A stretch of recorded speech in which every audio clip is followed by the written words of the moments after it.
Welcome back. Well, will they, won't they? It is the big question in Canberra this morning after the Coalition put the brakes on their breakup. We all have a bit of whiplash as a result. Well, joining us to discuss today's headlines is ALP President Wayne Swan and independent member for Fowler, Dai Le. Dai, it's a little bit like love me not.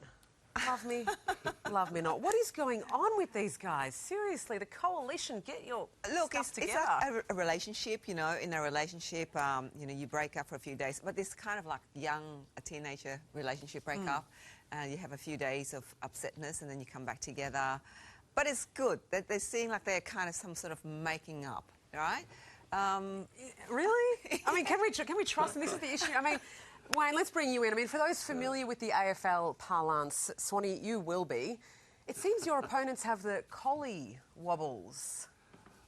Well, I think it's a bit more than that, but I don't. Got nothing. I don't take any pleasure, but it has become farcical. The country actually needs a strong, efficient, united opposition. It's good for the political system, and I hope they sort it out pretty quickly.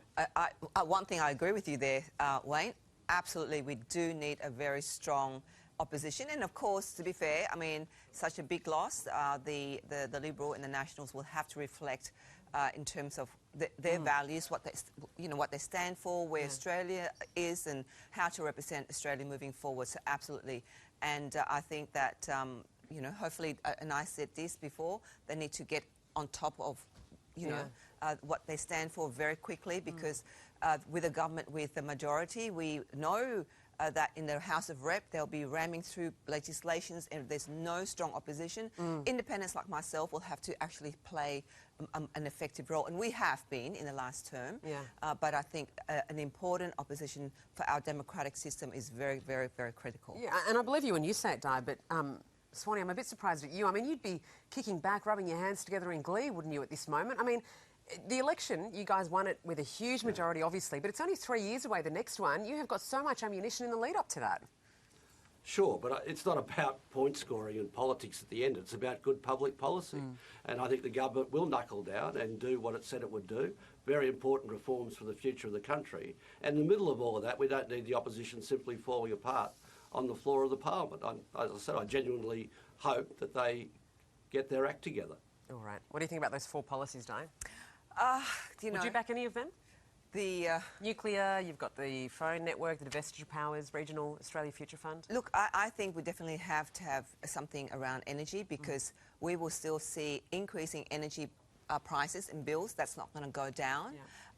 And we're going to experience blackouts and in the future, as we've seen what's happening with the state rail, the rail network, with just one copper wire, it caused a complete chaos. So that's going to happen with our coal power station going down, and that is going to be something that the government, both federal and state, have to really address now, because we will see blackouts in the future. So it's very important how do we address the energy policy.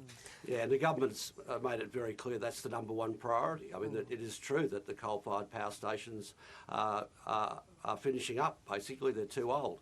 And we haven't been able to get the legislation through and the frameworks in place to invest in renewable energy because of the coalition over a long period of time. And we're looking forward to, now with the majority, making very substantial progress in that area. And it would be good if they got their act together when it comes to energy. You might have stopped your own growth on that front, though, Swanee. I mean, there's a lot of people coming out now with this super tax proposal that you're going to put in that's saying it's going to block green energy because there won't be any investment. Why do you say nonsense? I mean, it's very likely.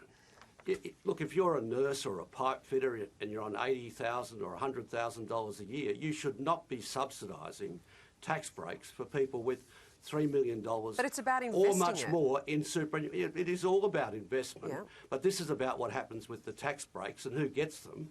And people on modest incomes should not be subsidising those with more than $3 million in a superannuation account, which is simply there to minimise tax for the wealthy. That's what it's there for. I said this last week, that the government will be taxing people. And I think that taxing unrealised gain is an issue, because you don't know you're talking about unrealised gains. So it's about that whole unrealised gain. So how can you tax an unrealised gain? Well, it's about a lot more than that, Di. But the thing is, I have said this last week, the government will be taxing people. And because they've been spending so much, they'll be taxing people. So, but the cost of living is still very high. Grocery prices hasn't gone down. Energy bills hasn't gone down. So really, there's a big issue here in front for the federal government, for the Albanese government, and they need to address that. Yeah, and there is a very substantial issue here, and we shouldn't be subsidising the wealthy with tax breaks of this nature. Yes, we do need to look at issues like indexation, and the Treasurer has actually made that point this week, although you wouldn't know it from reading the newspapers. Oh, there's been some other news just bubbling around, Swanee, that he's probably been enjoying himself anyway. All right, well, look, we are going to leave it there. Unfortunately, we run out of time, but I was just going to take a moment to gloat about Melbourne topping the list of Australian cities when it comes to the most livable places on earth. It's pipped Sydney and it's pipped Brisbane. Swanee, my sincere apologies. Of course they have, you know, and it's moving forward with a bullet, Brisbane. Why isn't it number 1 or number 2? Yes, Swanee. You're number 23, you're number 7. Well, no, but listen, Sydney, I think they've missed the point. Sydney is the city, cultural centre, and of course Southwest Sydney is the heart of it. It's the especially people, when the culture. Back, right? Yeah. Thank you, guys. Thank you. Have a wonderful